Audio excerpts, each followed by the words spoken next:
Hi friends, welcome to my YouTube channel. जैसा कि आज हम 15 जनवरी से संबंधित करंट अफेयर्स की बात कर रहे हैं, जो कि एग्ज़ाम की दृष्टि से बहुत ही इंपॉर्टेंट है। जैसे कि दोस्तों हमारा फर्स्ट क्वेश्चन है इंटेल कंपनी के नए सीईओ कौन बने हैं। तो जैसे कि दोस्तों हमारा आंसर हो जाएगा कौन बने हैं नए सीईओ। हमारा क्वेश्चन है पैट जेलसिंगर। कौन बने हैं? पैट जेलसिंगर। अब हमारा नेक्स्ट, अब जैसे कि हम बात करें पैट जेलसिंगर की, तो पैट जेलसिंगर किसकी जगह पर बने हैं? तो बॉब स्वेन की जगह बने हैं। किसकी जगह? बॉब स्वेन की जगह बने हैं। अब हम इंटेल कंपनी की और चीज़ों की बात करें तो इंटेल की अमेरिका की बहुराष्ट्रीय टेक्नोलॉजी कंपनी है। और इसकी स्थापना की बात करें तो इसकी स्थापना 18 जुलाई 1968 ईस्वी में हुई थी। कब हुई थी? 18 जुलाई 1968 में हुई थी। इंटेल का मुख्यालय की बात करें तो मुख्यालय कहाँ है? कैलिफोर्निया में, यानी यूएसए में, कैलिफोर्निया में है। अध्यक्ष की बात करें तो अध्यक्ष हैं ओमर इशराक। कौन है अध्यक्ष? ओमर इशराक। और सीईओ की बात करें तो पैट जेलसिंगर है। कौन है? पैट जेलसिंगर। अन्य महत्वपूर्ण के कंपनियों के सीईओ की बात करें तो जैसा कि माइक्रोसॉफ्ट के सीईओ कौन है? सत्या नडेला। कौन है? सत्या नडेला। अब हम बात करते हैं जूम ऐप के सीईओ की, तो एरिक युआन है। कौन है? Eric Yuan. गूगल के सीईओ कौन है? सुंदर पिचई। याद रखिएगा दोस्तों, बहुत ही इंपॉर्टेंट क्वेश्चन है आने वाले एग्जामों के लिए। सुंदर पिचई। फेसबुक के सीईओ मार्क जुकरबर्ग हैं। और विकीपीडिया की कौन है? विकीपीडिया के सीईओ जिमी केन्स है। कौन है? Jimmy Wales. और एप्पल के सीईओ कौन है? Tim Cook. ट्विटर के सीईओ जैक डोरसे। कौन है? जैक डोरसे। फ्लिपकार्ट के सीईओ की बात करें तो कल्याण कृष्णमूर्ति हैं फ्लिपकार्ट के। और व्हाट्सएप के सीईओ की बात करें तो जैन कॉम है। कौन है? Jan Koum. हमारा नेक्स्ट क्वेश्चन है 14 फरवरी में किस राज्य का प्रमुख त्यौहार पोंगल शुरू हुआ है? 14 फरवरी से। तो जैसा कि दोस्तों हम आपको बता दें किस राज्य का शुरू हुआ है। तमिलनाडु का शुरू हुआ है। कहाँ का? तमिलनाडु का। दोस्तों याद रखिएगा, एग्जाम की दृष्टि से बहुत ही इंपॉर्टेंट है। वीडियो यदि अच्छी लगे तो वीडियो को लाइक और शेयर करें। अब हम बात करें इसकी इम्पोर्टेंट चीज़ों की, तो भारत के अनेक राज्यों में मकर संक्रांति को अलग अलग रूपों में मनाए जाने की परंपरा है। मकर संक्रांति की बात करें, और दक्षिण भारत के राज्य केरल, कर्नाटक, तमिलनाडु, आंध्र प्रदेश में इस पर्व को पोंगल के नाम से जाना जाता है। किस? पोंगल के नाम से जाना जाता है। दक्षिण भारत में धान की फसल समेटने के बाद लोग खुशी प्रकट करते हैं और नई फसल के अच्छे होने की भगवान से प्रार्थना करते हैं। ये लोग हैं, नई फसल जो होती है भगवान से प्रार्थना करते हैं कि फसल अच्छी हो। तमिल के लोग इस त्यौहार को 4 दिन तक मनाते हैं। पोंगल को तमिल के लोग 4 दिनों तक मनाते हैं। 4 दिनों तक मनाते हैं मकर संक्रांति के दोस्तों, 4 दिनों तक मनाते हैं। दक्षिण भारत में धान की फसल समेटने के बाद लोग खुशी प्रकट करते हैं और नई फसल के अच्छे होने की भगवान से प्रार्थना करते हैं। तमिल के लोग इस त्यौहार को कब तक? 4 दिन तक मनाते हैं। इस बार यह त्यौहार 14 जनवरी से शुरू होगा और 17 जनवरी तक होगा। 14 जनवरी से शुरू होगा और 17 जनवरी तक होगा। अब हम बात करें तमिलनाडु की, तो तमिलनाडु की राजधानी कौन है? चेन्नई है। और मुख्यमंत्री की बात करें तो हैं यहाँ के तमिलनाडु के मुख्यमंत्री के पलानीस्वामी हैं। और राज्यपाल की बात करें तो बनवारी लाल पुरोहित हैं। कौन है? बनवारी लाल पुरोहित। मुख्य न्यायाधीश की बात करें तो अमरेश्वर प्रताप शाही हैं। कौन है? अमरेश्वर प्रताप शाही। और स्थापना तमिलनाडु की हुई थी 1956 ईस्वी में, 1 नवंबर 1956 में। और तमिलनाडु में लोकसभा की 39 सीटें हैं, राज्यसभा की 18 और विधानसभा की 234 सीटें हैं। याद रखिएगा दोस्तों, 234 सीटें हैं। अब हम अन्य त्योहारों की बात कर लेते हैं, तो केरल का प्रमुख त्यौहार ओणम है। और असम का प्रमुख त्यौहार बिहू है। क्या है? बिहू है। पंजाब का प्रमुख त्यौहार बैसाखी है। पंजाब का प्रमुख त्यौहार बैसाखी है। और सिक्किम की प्रमुख त्यौहार की बात करें तो सिक्किम का प्रमुख त्यौहार लोसांग है। और बिहार का प्रमुख त्यौहार छठ पूजा। बिहार का प्रमुख त्यौहार छठ पूजा है। महाराष्ट्र का प्रमुख त्यौहार गुड़ी पड़वा है, पड़वा।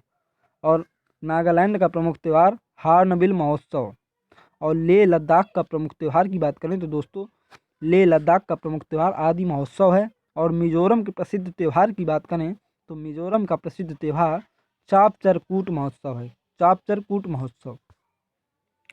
हमारा नेक्स्ट क्वेश्चन है किसने भारतीय सेना के साथ मिलकर भारत की पहली स्वदेशी मशीन पिस्टल ASMI को विकसित किया है? तो जैसा कि दोस्तों हम बता दें किसने किया है, फर्स्ट आंसर हमारा ए नंबर DRDO ने किया है। अब हम बात करें रक्षा अनुसंधान और विकास संगठन DRDO ने भारतीय सेना के साथ मिलकर भारत की पहली स्वदेशी मशीन पिस्टल ASMI को विकसित की है। स्वदेशी रूप से विकसित यह मशीन पिस्टल रक्षा बलों द्वारा इस्तेमाल की जा रही है 9 मिमी पिस्टल को रिप्लेस करेगी और इस मशीन पिस्टल की फायरिंग तेज रेंज 100 मीटर है। फायरिंग रेंज इसकी कितनी है? 100 मीटर है। अब हम DRDO के बात करें तो इसका फुल फॉर्म है defence research and development organisation, रक्षा अनुसंधान एवं विकास संगठन। और इस DRDO की स्थापना की बात करें तो DRDO की स्थापना कब हुई थी? 1958 ईस्वी में DRDO की स्थापना हुई थी। और मुख्यालय की बात करें तो DRDO का मुख्यालय नई दिल्ली में है। और इसके DRDO का अध्यक्ष की बात करें तो G सतीश रेड्डी हैं, G सतीश रेड्डी। अब हम बात करते हैं नेक्स्ट क्वेश्चन की। USB ने वित्त वर्ष 2020-21 में भारत की GDP कितने प्रतिशत रहने का अनुमान लगाया है? USB ने वित्त वर्ष 2020-21 की GDP ऑप्शन बी -7.5% रहने का अनुमान लगाया है, 7.5। अब हम बात करें GDP क्या है, तो GDP का फुल फॉर्म है ग्रॉस डोमेस्टिक प्रोडक्ट। क्या है? ग्रॉस डोमेस्टिक प्रोडक्ट, सकल घरेलू उत्पाद। किसी निश्चित चालू वर्ष में किसी राष्ट्र द्वारा उत्पादित समस्त वस्तुओं व सेवाओं के कुल मूल्य को सकल घरेलू आय कहते हैं। USB इन्वेस्टमेंट बैंक ने मार्च में समाप्त होने वाले चालू वित्त वर्ष 2020-21 में भारतीय अर्थव्यवस्था के 7.5% निगेटिव रहने का अनुमान जताया है। हालांकि UBS है जो ने वर्ष 2022 में भारतीय अर्थव्यवस्था के उभर कर 11.5% की दर से वृद्धि करने की संभावना जताई है। 2022 में इसकी बढ़ने की संभावना बताई गई है। Union bank of Switzerland UBS का फुल फॉर्म है स्विस बहुराष्ट्रीय निवेश बैंक और वित्तीय सेवा कंपनी है। मुख्यालय बात करें इसकी तो मुख्यालय ज्यूरिख यानी स्विट्जरलैंड में है। और इसके CEO राल्फ हेमर्स हैं। कौन है? राल्फ हेमर्स। अब हम बात करें नेक्स्ट क्वेश्चन की, किस राज्य की सरकार ने 1 लाख तक टैक्स वाले व्यापारियों के लिए टाइम सेटलमेंट OTS योजना को शुरू किया है? तो जैसा कि हम दोस्तों आपको बता दें पंजाब की गवर्नमेंट ने इसको शुरू किया है। एग्जाम की दृष्टि से दोस्तों यह इंपॉर्टेंट क्वेश्चन रहेगा, याद रखिएगा दोस्तों। पंजाब की बैठक में एक और अहम फैसला लेते हुए सी फार्म के लिए 1 टाइम सेटलमेंट की स्कीम को मंजूरी दे दी गई है। इस योजना के तहत 1 लाख रुपए तक टैक्स वाले व्यापारी को ना तो ब्याज देना होगा और ना ही जुर्माना देना होगा और टैक्स में 90% तक की छूट मिलेगी, 90% तक की छूट मिलेगी। अब हम पंजाब की राजधानी की बात करें तो पंजाब की राजधानी चंडीगढ़ है। और मुख्यमंत्री की बात करें तो पंजाब के मुख्यमंत्री के अमरिंदर सिंह हैं। और राज्यपाल की बात करें तो ब्रिजेंद्र पाल बदनौर हैं, विजेंद्र पाल बदनौर। मुख्य न्यायाधीश की बात करें तो रविशंकर झा हैं। कौन है? रविशंकर झा। और स्थापना की बात करें तो पंजाब की स्थापना 1 नवंबर 1966 में हुई थी, 1 नवंबर 1966 में हुई थी। और पंजाब के हम पड़ोसी देशों की बात करें तो पड़ोसी राज्यों की तो राजस्थान, हरियाणा, हिमाचल प्रदेश हैं। और पंजाब के राजकीय पशु की बात करें तो काला हिरण, ब्लैक बक। और राज की पक्षी की बात करें तो बाज है। और राज की वृक्ष की बात करें तो शीशम है, राज की वृक्ष शीशम है। इसके पड़ोसी देश की बात करें तो पड़ोसी देश पाकिस्तान है। और मुख्य न्यायाधीश रविशंकर झा। लोकसभा में 13 सीटें हैं पंजाब में और राज्यसभा में 7, विधानसभा में 117 सीटें हैं, 117 सीटें।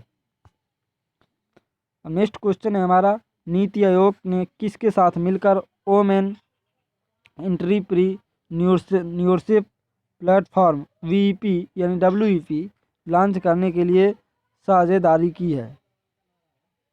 तो जैसा कि दोस्तों हम आपको बता दें हमारा आंसर रहेगा ऑप्शन ए फ्लिपकार्ट। अब हम बता दें national institute for transforming India राष्ट्रीय भारत प्रवर्तन संस्थान, इसकी स्थापना की बात करें नीति आयोग की, तो स्थापना 1 जनवरी 2015 को हुई थी और इसका मुख्यालय नीति आयोग का नई दिल्ली में है और इसके अध्यक्ष नरेंद्र मोदी हैं। फ्लिपकार्ट की बात करें तो फ्लिपकार्ट भारत की ई कॉमर्स कंपनी है। पेरेंट कंपनी वॉलमार्ट है। स्थापना फ्लिपकार्ट की 2007 में हुई थी और फ्लिपकार्ट का मुख्यालय बंगलुरु कर्नाटक में है और फ्लिपकार्ट के CEO कल्याण कृष्णमूर्ति हैं। कौन है? कल्याण कृष्णमूर्ति। फ्लिपकार्ट के मालिक हैं सचिन बंसल और बिन्नी बंसल। नेक्स्ट क्वेश्चन है, केंद्रीय मंत्रिमंडल ने भारतीय वायुसेना के लिए 83 तेजस लड़ाकू विमानों की खरीद के लिए किसके साथ 48,000 करोड़ रुपए का समझौता किया है? तो जैसा कि दोस्तों हमारा आंसर रहेगा HAL, ऑप्शन बी HAL के साथ समझौता किया है। अब हम बात करें इसके इम्पोर्टेंट पॉइंट की, तो भारतीय वायुसेना के लिए 83 हल्के लड़ाकू विमान तेजस की खरीद को मंजूरी दे दी है और हिंदुस्तान एरोनॉटिक्स लिमिटेड से लगभग 48,000 करोड़ रुपए की लागत से ये विमान खरीदे जाएंगे। 48,000 रुपये की लागत लगाकर ये विमान खरीदे जाएंगे और प्रधानमंत्री नरेंद्र मोदी की अध्यक्षता में नई दिल्ली में हुई बैठक में विमान खरीद को अनुमति दे दी गई है और चीन के साथ बढ़ते तनाव के कारण भारतीय सेना की ताकत को बढ़ावा देने के लिए लड़ाकू विमानों की खरीद की गई है। और HAL के हम फुल फॉर्म की बात करें तो हिंदुस्तान एरोनॉटिक्स लिमिटेड, स्थापना इसकी 23 दिसंबर 1940 में हुई थी और HAL का मुख्यालय कहाँ है? तो बेंगलुरु कर्नाटक में है और चेयरमैन MD आर माधवन है। HAL के MD आर माधवन है। भारतीय थल सेना दिवस यानी इंडियन आर्मी डे कब मनाया गया है? तो जैसे कि दोस्तों कब मनाया गया है? 15 जनवरी को मनाया गया है। अब भारत में 15 जनवरी को थल सेना दिवस के रूप में मनाया जाता है, इंडियन आर्मी डे। इस दिवस के अवसर देश की रक्षा में कार्यरत और शहीद बहादुर जवानों के योगदान के प्रति सम्मान व्यक्त किया जाता है। फील्ड मार्शल जो हैं KC करियप्पा ने 15 जनवरी 1949 को जनरल सर फ्रांसिस बुचर यानी भारत के अंतिम ब्रिटिश कमांडर इन चीफ थे से भारतीय सेना के पहले कमांडर इन चीफ का कार्यभार ग्रहण किया था। इसलिए 15 जनवरी को थल सेना दिवस मनाया जाता है। 15 जनवरी को थल सेना दिवस मनाया जाता है। भारतीय थल सेना इंडियन आर्मी की स्थापना की बात करें तो 1 अप्रैल 1895 में हुई थी और इसका मुख्यालय नई दिल्ली में है। और नए थल सेना अध्यक्ष की बात करें तो जनरल मनोज मुकुंद नरवणे हैं। नए थल सेना अध्यक्ष जनरल मनोज मुकुंद नरवणे हैं। अन्य सेना प्रमुखों के नाम की बात करें तो चीफ ऑफ जो डिफेंस स्टाफ हैं, तो चीफ ऑफ डिफेंस स्टाफ के यानी CDS कौन है? बिपिन रावत हैं। नए उपसेना प्रमुख SK सैनी हैं। वायुसेना के अध्यक्ष की बात करें तो RKS भदौरिया हैं। नौसेना के अध्यक्ष करमबीर सिंह हैं।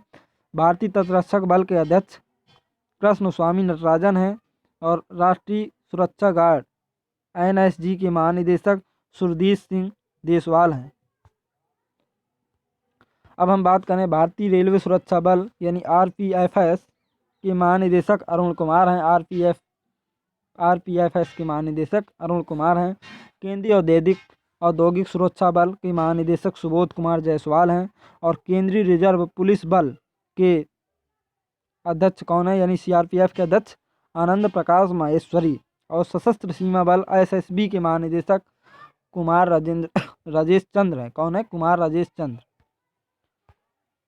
अब हमारा नेक्स्ट क्वेश्चन है, हम बात करते हैं किस देश की space agency JAXA S3 rocket को लॉन्च करेगी? JAXA किस देश की स्पेस एजेंसी है? जैसा कि हम बता दें कहाँ पे लॉन्च करेगी, हमारा आंसर हो जाएगा A नंबर, जापान। तो हाल ही में जापान की अंतरिक्ष एजेंसी JAXA ने S3 रॉकेट लॉन्च करने की घोषणा की है। JAXA की बात करें, जापान की एक स्पेस एजेंसी का नाम है जापान एरोस्पेस एक्सप्लोरेशन एजेंसी। स्थापना की बात करें JAXA की तो 1 अक्टूबर 2003 में हुई थी। और जैक्सा का मुख्यालय की बात करें तो कहाँ है? टोक्यो में है। जापान की बात करें, जापान एशिया महाद्वीप में स्थित है। जापान की राजधानी टोक्यो है। और करेंसी की बात करें तो जापानी येन है। अन्य महत्वपूर्ण एजेंसियों की स्पेस एजेंसी की बात करें जो कि एग्जाम की दृष्टि से इम्पोर्टेंट है। भारत की स्पेस एजेंसी का नाम क्या है? तो भारत की स्पेस एजेंसी का नाम इसरो है। जापान की स्पेस एजेंसी का नाम जैक्सा है। रूस की स्पेस एजेंसी का नाम रोसकोसमोस है। कोरिया की स्पेस एजेंसी का नाम कारी है। और चीन की स्पेस एजेंसी का नाम CNSA है। और अमेरिका की स्पेस एजेंसी का नाम नासा है। अब हम बात करते हैं नेक्स्ट क्वेश्चन की। अमेरिका के इतिहास में कौन पहले ऐसे राष्ट्रपति बन गए हैं जिनके खिलाफ एक ही कार्यकाल में 2 महाभियोग प्रस्ताव पारित किया गया है? जैसा कि हमारा आंसर है डोनाल्ड ट्रंप। अमेरिका राष्ट्रपति पर महाभियोग की जानकारी की बात करें तो अमेरिकी संविधान का 25वां संशोधन उपराष्ट्रपति को ये अधिकार देता है कि यदि राष्ट्रपति अपने कर्तव्यों और उत्तरदायित्वों का निर्वहन करने में नाकाम रहता है तो कैबिनेट की मंजूरी और सदन के 2/3 बहुमत के साथ राष्ट्रपति को पद से हटाकर सत्ता अपने हाथों में ले सकता है। अब हम बात करें भारतीय राष्ट्रपति पर महाभियोग के बारे में तो जैसा कि हम बता दें भारतीय संविधान के अनुच्छेद 61 में राष्ट्रपति पर महाभियोग के बारे में बताया गया है। और अब तक भारत में किसी भी राष्ट्रपति पर महाभियोग नहीं लगाया गया। अब हम बात करते हैं नेक्स्ट क्वेश्चन की। कायाकल्प पुरस्कार 2019-20 से किसे सम्मानित किया गया है? तो जैसा कि हम आपको बता दें किसे सम्मानित किया गया है तो हमारा आंसर है C नंबर, एम्स भुवनेश्वर को। और कायाकल्प पुरस्कार की शुरुआत वर्ष 2015 में हुई थी। कायाकल्प पुरस्कार अपशिष्ट प्रबंधन, अस्पताल का रखरखाव, स्वच्छता, संक्रमण नियंत्रक, स्वच्छता को बढ़ावा देने के आधार पर दिया जाता है। भुवनेश्वर स्थित अखिल भारतीय आयुर्विज्ञान संस्थान ने तीसरी बार कायाकल्प पुरस्कार योजना को जीतकर स्वच्छता स्वास्थ्य को बढ़ावा देने के लिए कायाकल्प पुरस्कार जीता है तीसरी बार। नोमुरा ने चालू वित्त वर्ष 2020-21 के लिए जारी भारत की GDP पूर्वानुमान को संशोधित कर 6.7% नेगेटिव रहने की उम्मीद जताई है। इसके अलावा नोमुरा ने वित्त वर्ष 2021-22 में भारत की GDP 13.5% की दर से वृद्धि करने का अनुमान लगाया है। नोमुरा के बारे में हम बात करें तो नोमुरा जापान की एक फाइनेंशियल कंपनी है। इसकी स्थापना 25 दिसंबर 1925 में हुई थी नोमुरा की। और मुख्यालय टोक्यो जापान में है। और इसके CEO कोजी नागई हैं और संस्थापक टोकिशिची नोमुरा हैं।